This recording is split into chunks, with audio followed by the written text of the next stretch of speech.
6వ భావంలో మనకి రవి గ్రహము కనుక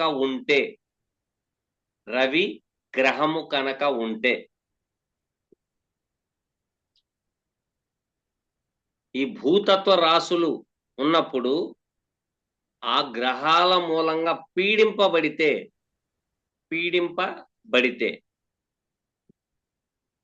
మీకు ఆల్రెడీ రవి గ్రహము యొక్క చెట్టు దోష నివారణార్థం అని ఇచ్చున్న చార్ట్ చూసారా? దాంట్లో ఏముంది? జిల్లేడి ఆకులు, జిల్లేడి చెట్టు అని ఉంది, చూసారా?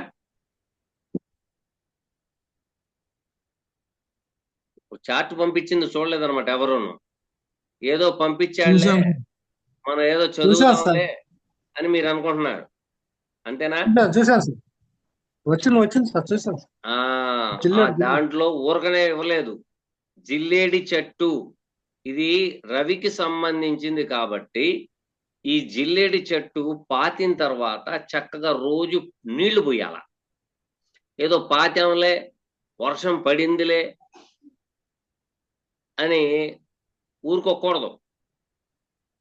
ఇక్కడ చెట్లకు సేవ, 6వ భావం అంటే ఏంటి? సేవ ఉందా దాంట్లో? శత్రువు, రుణము, రోగము, సేవ, ఒబీడియన్సీ. తర్వాత మనకి రొటీన్ వర్క్ కూడా 6వ భావంలో ఉంది. పాయింట్ క్యాచ్ చేయాలి మీరు ఇక్కడ. రొటీన్ వర్క్ లో కూడాను ఉంది ఆ భావం. కాబట్టి ఆ భావంలో రొటీన్ వర్క్ ఉంది కాబట్టి రోజు మనం నీళ్లు పోసుకుంటాం వలన అక్కడ రవి గ్రహ దోష నివారణ అర్థం అయ్యి రవి యొక్క పవర్ పెరుగుతుంది. ఓకేనా? ఇక రెండవది ఏంటంటే మోదుగ చెట్టు లేకపోతే పాలకర్ర చెట్టు. అదేననుకుంటా, మోదుగ చెట్టు అన్నా అదేననుకుంటా, పాలకర్రదేనో.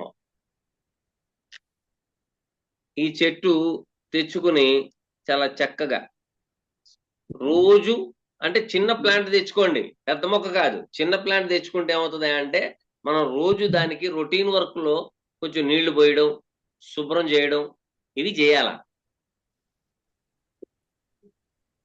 ఓకేనా? 6వ భావం అంటే ఇది భూతత్వ రాసుల వాళ్ళు, బాగా గుర్తుపెట్టుకోవాలా. భూతత్వ రాసుల వాళ్ళు దోష నివారణార్థం చెట్లతోనే మనం రెమెడీ చెప్తున్నాం. ఇది నేను సొంతగా రాసుకుంది కాదండోయ్, ఇది పరాశర మహర్షి చక్కగా మనకి ఇచ్చిన రెమెడీస్ అన్నమాట. ప్రతి గ్రహాన్ని మీరు యూటిలైజ్ చేసుకోండి, ఇది చేసుకుంటాం వలన మీకు ఎటువంటి అనర్థాలు జరగవు అనేది చెప్తాడు. ఓకేనా?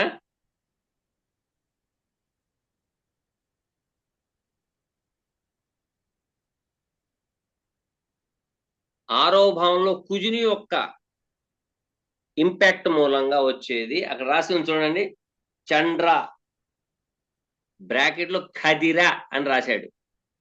ఈ చెట్టుని ఎక్కడ పాతేయాలి? ఈ పాతేసే చోట్లు బాగా గుర్తుపెట్టుకోవాలా. ఈ కుజుడు దేనికి ఎటు పక్కన ఉంటాడు? ఆగ్నేయంలో ఉంటాడు ఆయన. సో అక్కడ మనం పెట్టుకుంటే సరిపోద్ది. అలాగే మందార చెట్లు పూలు ఎలాగుంటాయండి? ఎర్రగా ఉంటాయి. మందార చెట్టు పువ్వులు పచ్చగానేనమ్మా ఉండేది Kusuma Kumari? Red colour sir. నేను పచ్చదేమో అనుకున్నాను. అయితే రెడ్ కలర్ కాబట్టి, కుజుడు ఎరుపు కాబట్టి, ఆగ్నేయానికి అధిపతి కాబట్టి, ఆగ్నేయానికి అధిపతి అంగారకుడు కాబట్టి, అంగారకుడు భార్య స్వాహాదేవి కాబట్టి అక్కడ మనం ఆగ్నేయంలో పెట్టుకోవచ్చు. అదే తూర్పు ఈశాన్యంలో అయితే ఇంకేం లేదు, కోపతాపాలు ఎక్కువైపోతాయి. అక్కడ కూడాను మళ్ళీ మందారంలో కూడా 2-3 రకాలు ఉన్నాయి కదమ్మా. ఆ 2-3 రకాలలో ఎరుపుగా ఉండేది మాత్రం ఆగ్నేయంలో పెట్టాలి, మిగతా ఎక్కడైనా పెట్టచ్చు, ఇబ్బంది ఏం లేదు. ఓకేనా?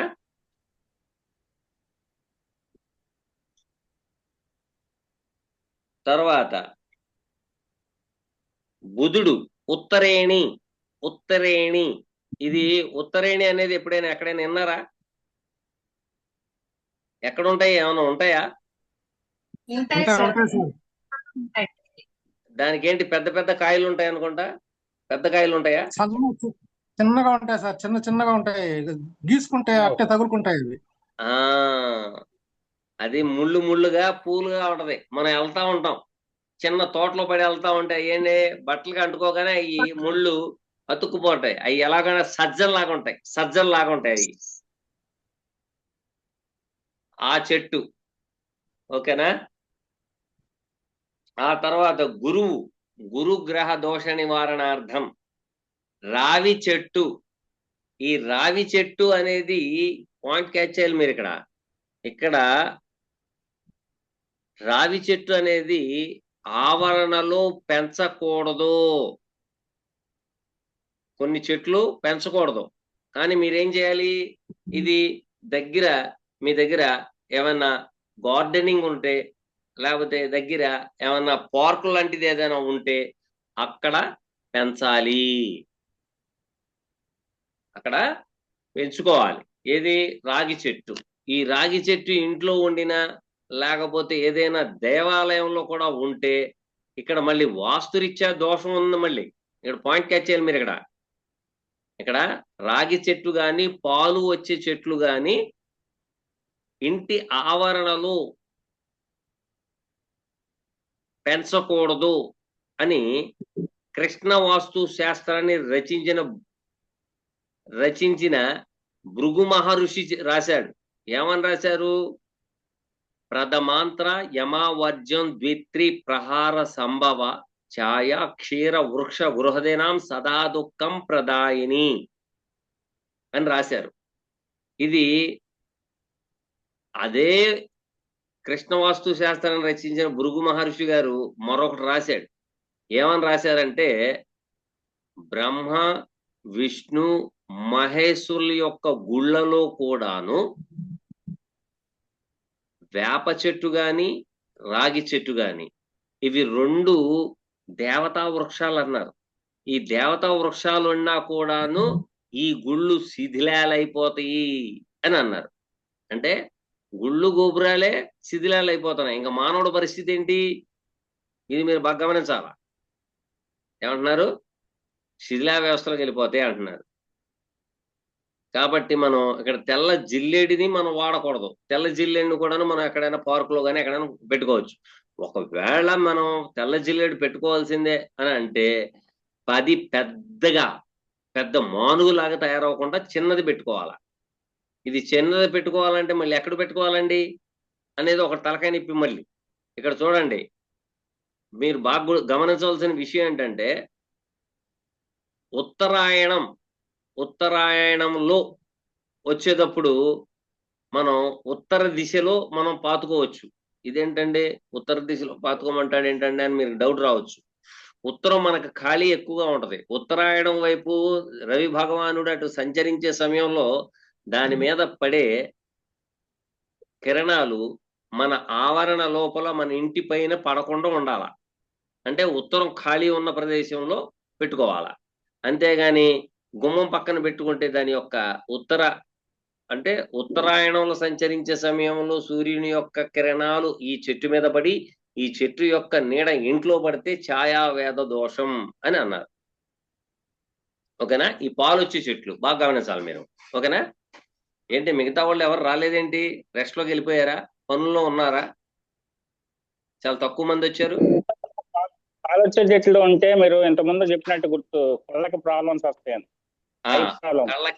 కళ్ళకి అది కూడా చెప్తాను. వస్తుంది అది కూడా వస్తుంది.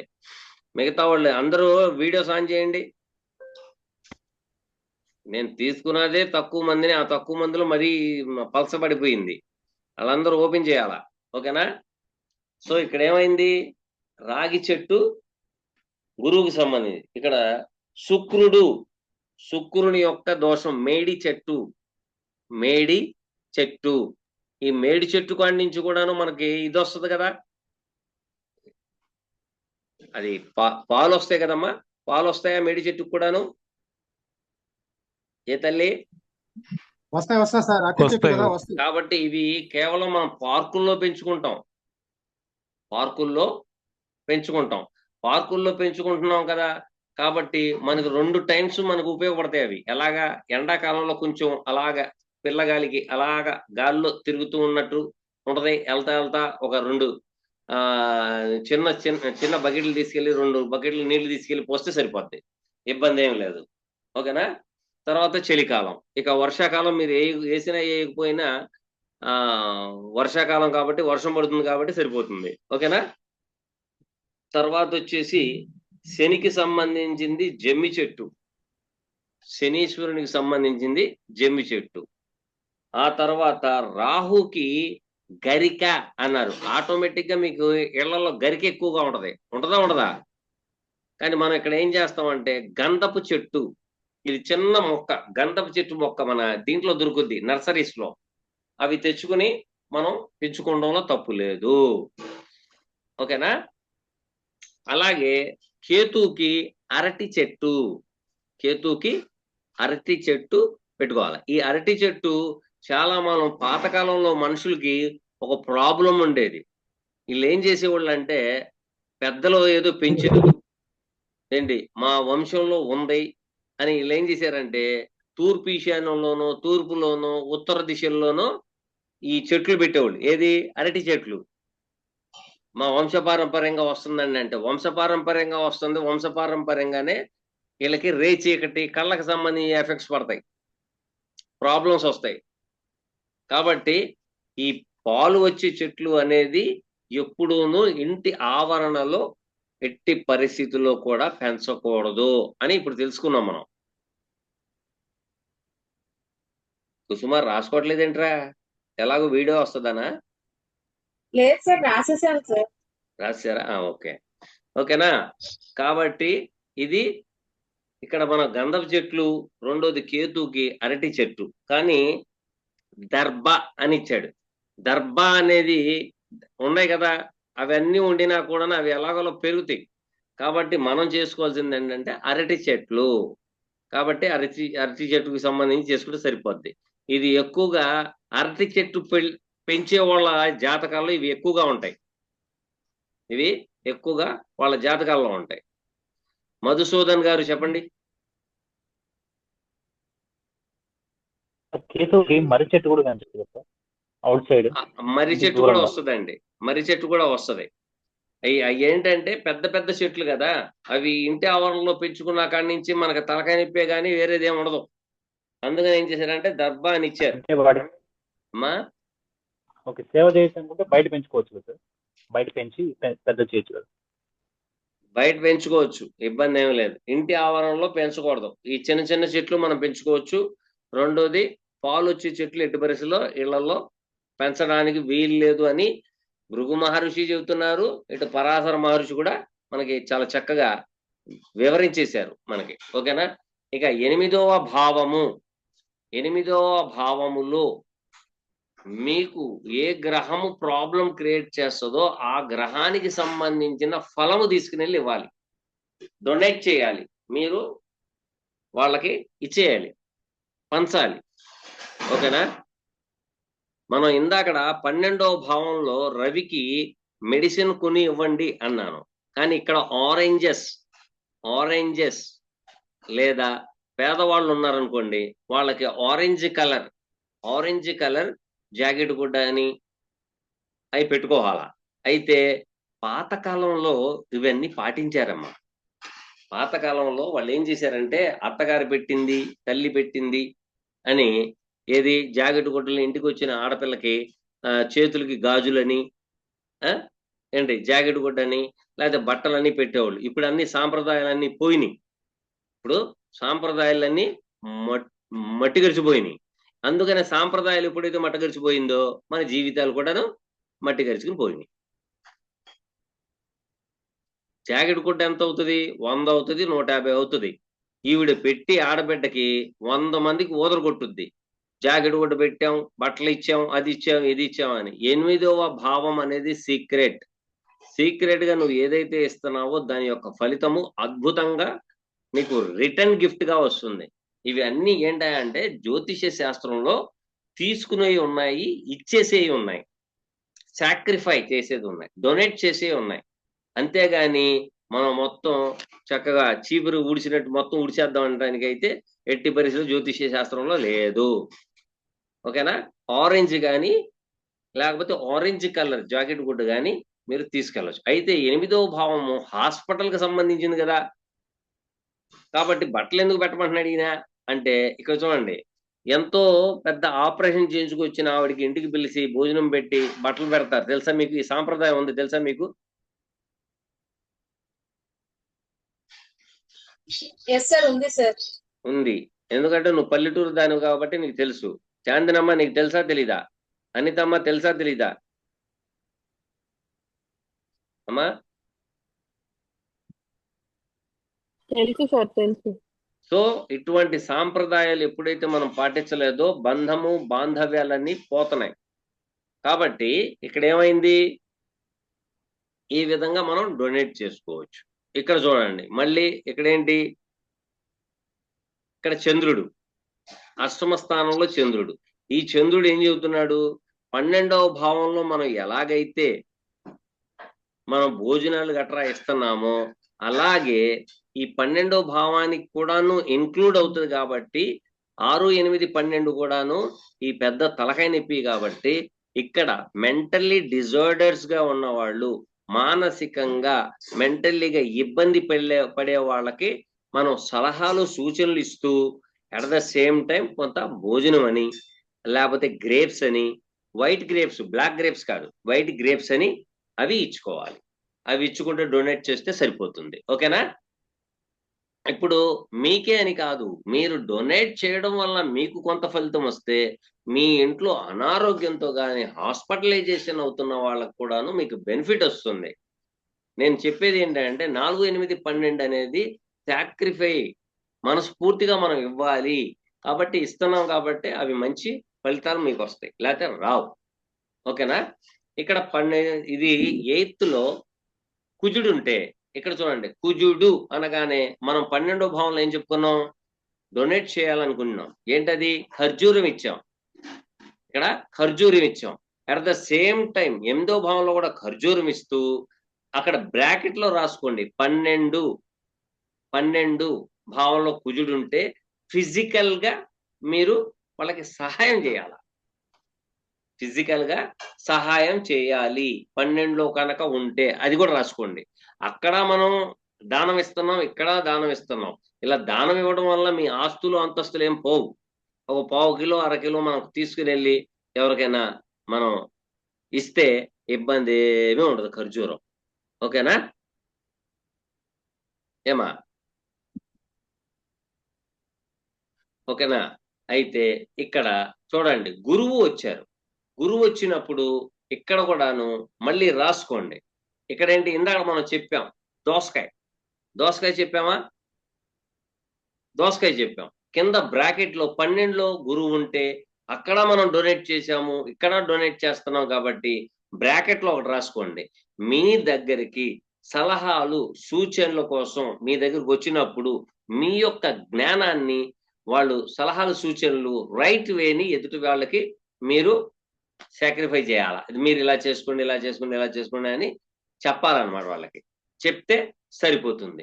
కింద బ్రాకెట్ లో రాసుకోండి, 12th in the place of Jupiter in the place of 12 అని రాసుకుని ఇది కూడా రాయండి, అది కూడా రాయండి. ఈ 2 రాసుకుంటే మీకు సరిపోతుంది. ఓకేనా?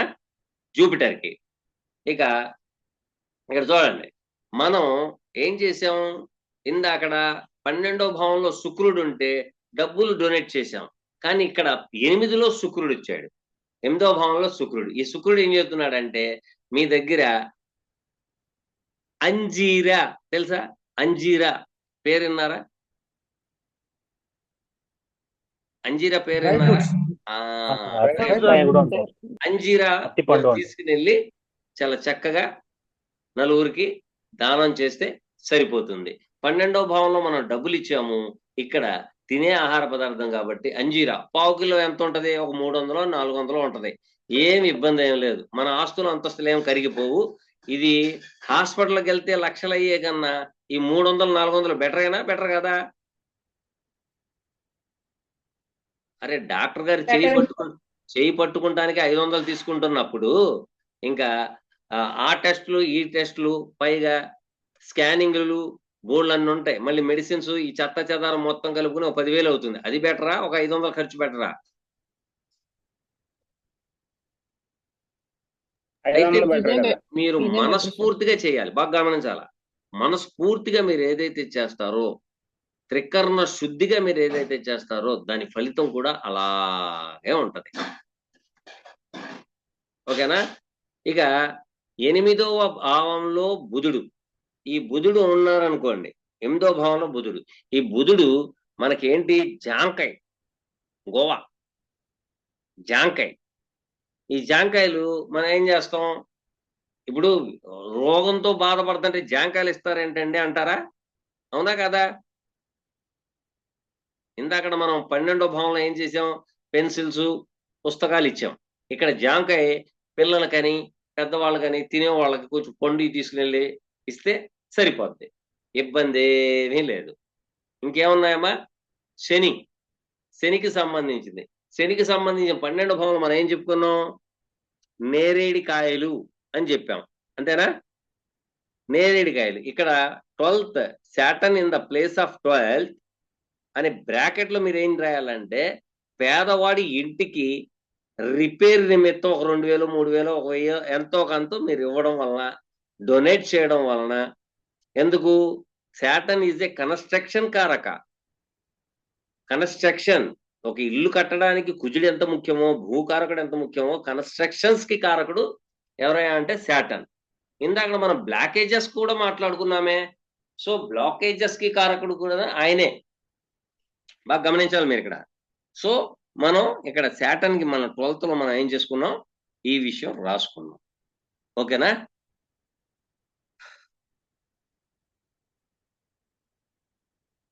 ఓకేనా? ఇక్కడ చూడండి, రాహు అనగానే 12th లో మనం ఏం చేసాం? హాస్పిటల్కి వెళ్ళేటప్పుడు మనం కొబ్బరి నీళ్ళు తీసుకెళ్తాం. అవునా? అది కూడాను ఇక్కడ 12లో 8లో రాహు ఉంటే కొబ్బరి బోండం, కొబ్బరి నీళ్లు ఇవ్వాలి. Number 1 point. నెంబర్ 2, దాంట్లో బ్రాకెట్ లో రాసుకోండి, డిజబుల్ పర్సన్ కి హెల్ప్ చేయాలా.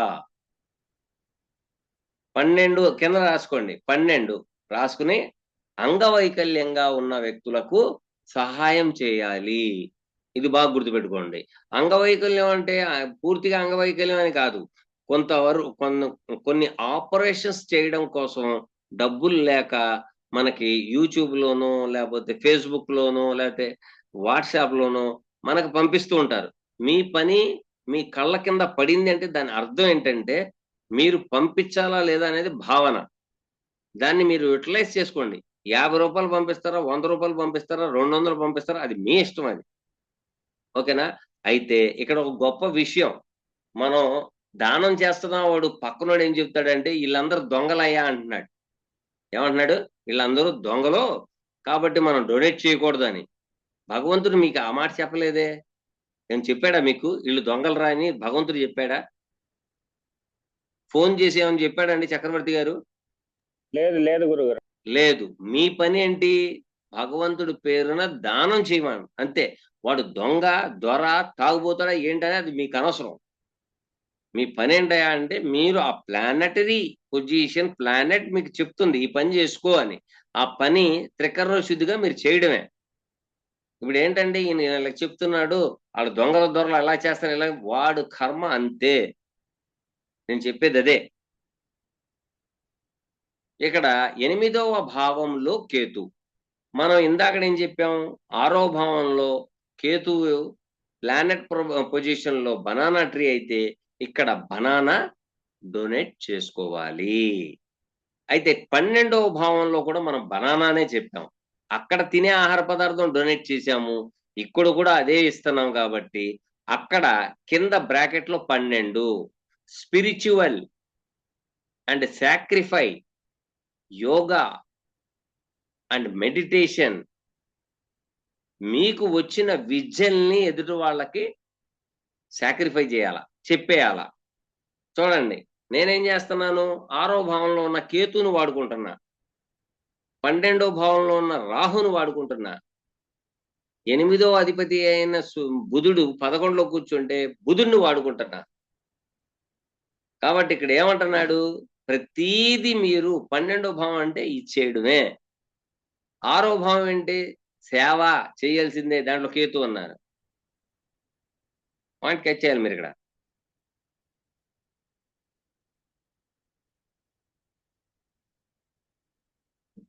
ఇలా ఎన్నిసార్లు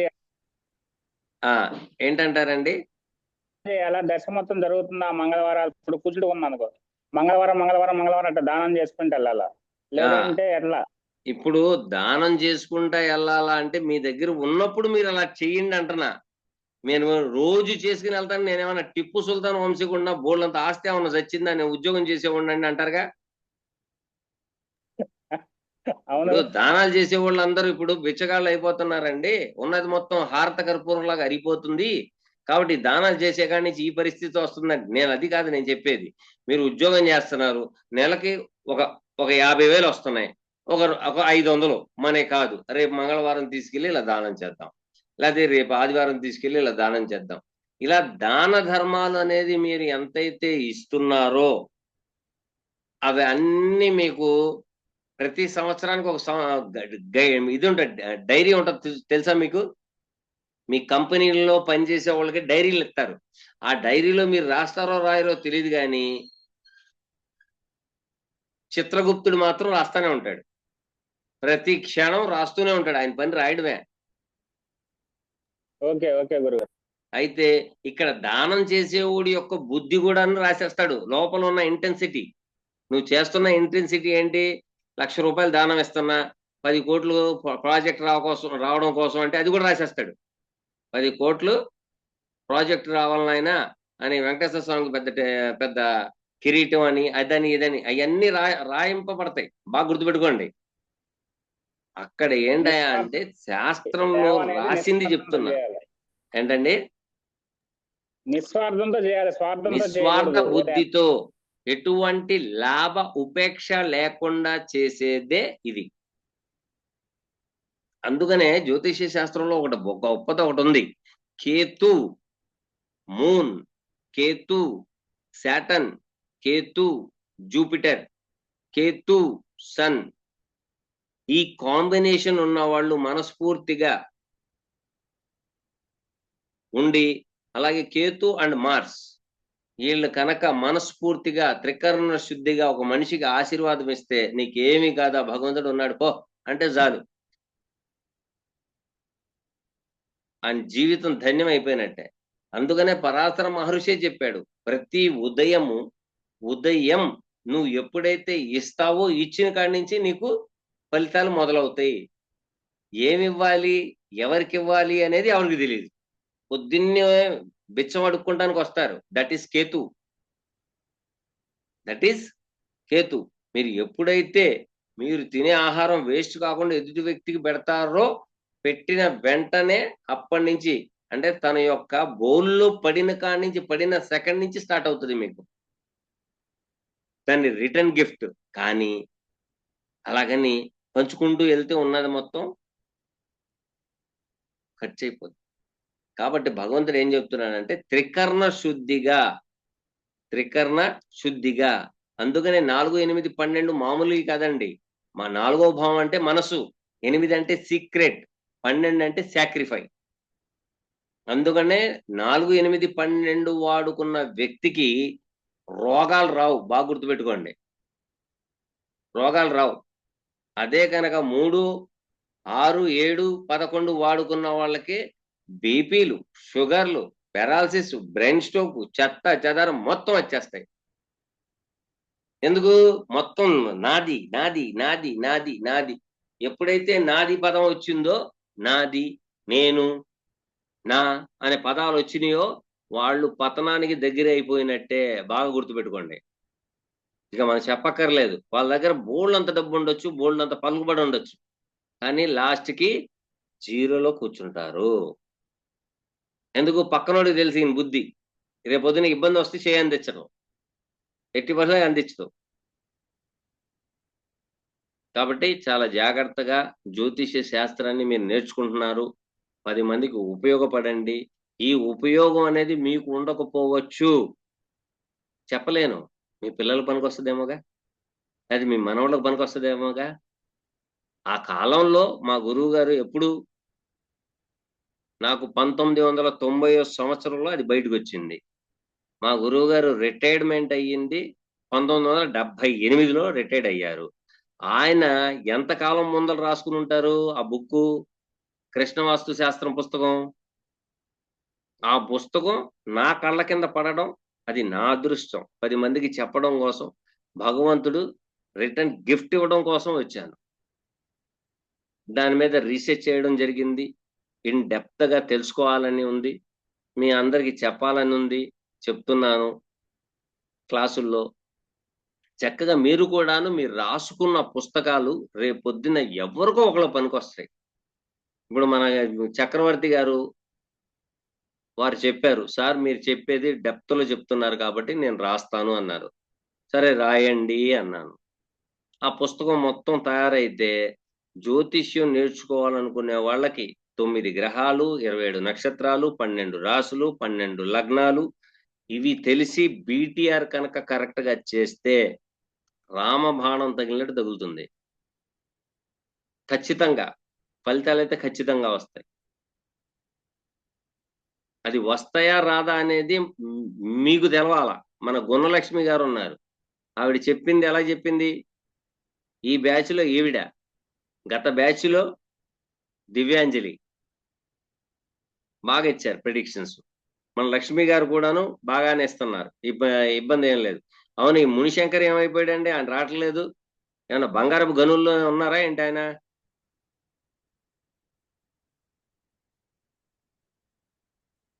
కాబట్టి ప్రతి ఒక్కళ్ళు జాగ్రత్తగా రాసుకోండి, రాసుకుని ఆ పుస్తకాలు జాగ్రత్త చేయండి.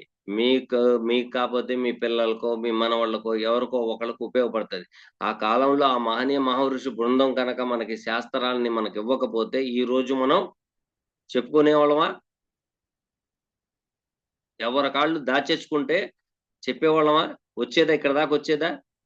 అందుకనే నా కోరిక ఒకటే, ఈ భూమండలం ఉన్నంత కాలం ఈ శాస్త్ర పరిజ్ఞానం ప్రతి ఒక్కళ్ళకి ఉపయోగపడాలి, వాళ్ళందరూ అభివృద్ధి చెందాలి. ఈ నేను చెప్పిన రెమెడీస్ మొత్తం దయచేసి మీరు డబ్బులు తీసుకోవద్దు. రెండోది, మీ దగ్గరికి పేదవాళ్ళు వస్తారు, బాగా గుర్తుపెట్టుకోండి. పేదవాళ్ళుకి మీరు చెప్పడం వలన మీకు పుణ్యాలు పెరుగుతాయి. ఫస్ట్ ఎలాగో మనం దోచేసుకోవాలి, అది చేయాలి ఇది చేయాలని మనస్తత్వం కలిగిన వాళ్ళం. రోడ్డు మీద వెళ్తున్నాం, పక్కనోడు నడుస్తూనే ఉన్నాడు, వాడి జేబులోంచి డబ్బులు పడినాయని తెలుసు, కానీ ఎవడు చూడకుండా ఉంటే మనం ఎత్తేసుకుందాం అనుకునే తత్వం ఉంటుందా? ఏం వేణు గారు? ఉంటది సార్. మళ్ళీ అట్లాంటప్పుడు అది కూడా తప్పేగా. కాబట్టి మనం పుణ్యాలు సంపాదించుకోవాలమ్మా. దయచేసి ప్రతి ఒక్కళ్ళు 10 మందికి ఉపయోగపడాలనే ఆలోచనతోనే చేయండి. మీ లైఫ్ ఈజ్ బ్యూటిఫుల్ గా ఖచ్చితంగా ఉంటది. మీకు వచ్చే ఇబ్బంది తాత్కాలికం. చెప్పండి సుదర్శన్ గారు. గురుడు రవి 6, 8, 12 ఉండాలి. అనిపిస్తుందా సార్? 6, 8, 12 ఇక్కడ చెప్తానేనండి. 6, 8, 12 ఉండినా లేకపోతే కాంబినేషన్ లో కలిసినా మీరు జాతక చక్రంలో చూడండి, ఉన్నప్పుడు ఇది చేయాల. ఎందుకంటే 6, 8, 12 అనేది ఏంటా అంటే రోగాలకు సంబంధించింది. కాబట్టి ఈ నేను చెప్పినవి చేసుకుంటే చాలు. ఇక్కడ 6, 8, 12 భావాల్లో అంటే 6వ భావంలో ఉంటే ఖచ్చితంగా మీరు ప్లానెట్ మీరు చేయాలి. అది 8లో కానీ 12లో కానీ ఉంటే నేను చెప్పిన రెమెడీ చేయాలి. రెండోది, ఈ భావాలతో సంబంధం, అక్కడ ఏమంటున్నారంటే పరాశర మహర్షి, ఈ భావాలతో సంబంధం అంటే సంబంధం రావాలంటే 8th లార్డ్ యొక్క నక్షత్రంలో కానీ ఉండాలా, 8th లార్డ్ యొక్క ఆస్పెక్ట్ అయినా ఉండాలా, లేకపోతే 8th లార్డ్ యొక్క యూత్లో అయినా ఉండాలా. సో ఇటువంటి ప్రాబ్లమ్స్ క్రియేట్ అవుతాయి. మేము నిన్న మొన్న వెళ్ళినప్పుడు చూసినమ్మటిని మేము ఒకటే చెప్పాం, ఇక్కడ హార్ట్కి స్టంట్లు పడినాయి, తర్వాత మీకు బోన్ పెరిగింది, అది ఆపరేషన్, నీ ప్రదేశంలో పడింది అని అంటుంది, లేదా పడుద్ది జాగ్రత్త అన్నాం. వెంటనే ఆయన చూపించాడు, ఇక్కడ కొంచెం బోన్ పెరగడం వలన ఇది కట్ చేసి ఇక్కడ సర్జరీ చేశారు సార్ అని. అంటే మనకి ఆ మహనీయ మహర్షి బృందం ఇచ్చింది 100కి 100% కరెక్ట్. కానీ బాగా గుర్తుపెట్టుకోండి, మన పరిజ్ఞానం సహకరించకపోవచ్చు. శాస్త్రం అయితే ఎట్టి పరిస్థితుల్లో రాంగ్ కాదు. ఇదైతే పక్కాగా నేను నమ్ముతున్నాను. ఓకేనా సార్ సార్? నటల్ చార్ట్ లో ఉండాలా? సార్ నటల్ చార్ట్ లో ఉండాలి ఆ యోగము, లేదా ట్రాన్సిట్ లో ఉంటే కూడా వస్తుందా? ఆ మనకి ఏది గడిచినా చూడండి, ఏది గడిచినా నాటల్ చార్ట్ బట్టే అవుతుంది. 8th lord transit at 12th house. 8th Lord transit at 12th house. That planet transit only 30 days, 45 days, లేకపోతే 2.5 year, 18 months అనేది మీకు తెలుసు కదా. తెలిసినప్పుడు వాటికి తగ్గట్టు చేసుకుంటూ వెళ్ళిపోవడమే. ఇప్పుడు ట్రాన్సిట్ లో మనకి బలమైన గ్రహాలు ఏమి? Jupiter, Saturn, Rahu and Ketu. Shani, గురువు, రాహు, కేతు ఇవి 12th ప్లేస్ లో కానీ 8th ప్లేస్ లో కానీ లేకపోతే 6th ప్లేస్ లో కానీ ట్రాన్సిట్ అయినప్పుడు ఎలాగో మనం మొక్కలు పాతినా పాతకపోయినా అక్కడ ఉంటాయి కాబట్టి వాటికి మనం సేవ చేసుకుంటాంలో తప్పలేదుగా. 6వ భావాన్ని యూటిలైజ్ చేసుకుంటున్నాం. 8వ భావం ఏదో మీ దగ్గర ఒక 100 రూపాయలు ఉన్నాయి, ఒక 10 రూపాయలకు 20 రూపాయలకు ఆ గ్రహానికి సంబంధించిన ఫుడ్ ని కొంత డొనేట్ చేస్తాం. అదే 12వ భావంలో ఉంటే దానికి కూడా డొనేషన్. కాబట్టి ఇవి చేసుకుంటాం వల్ల ఏంటంటే హెల్తీనెస్. ఇక్కడ జ్యోతిష శాస్త్రంలో ప్లానెట్ సేస్ టు యూ, మీకు ప్లానెట్ ఏం చెప్తుంది అనేది మీరు బాగా తెలుసుకోవాలంటే బాగా గుర్తుపెట్టుకోండి. 12వ భావము ఖచ్చితంగా నువ్వు ఇచ్చేయి అంటుంది.